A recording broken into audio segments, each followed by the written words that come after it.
You ask Tiger to solve. This deals with linear equations with one unknown. The final result is x equals -4. Let's solve it step by step. Group all x terms on the left side of the equation. Subtract 3x from both sides. Simplify the arithmetic.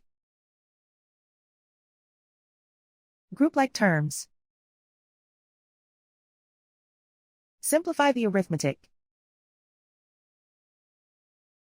Isolate the x. Divide both sides by 2. Simplify the fraction. Find the greatest common factor of the numerator and denominator.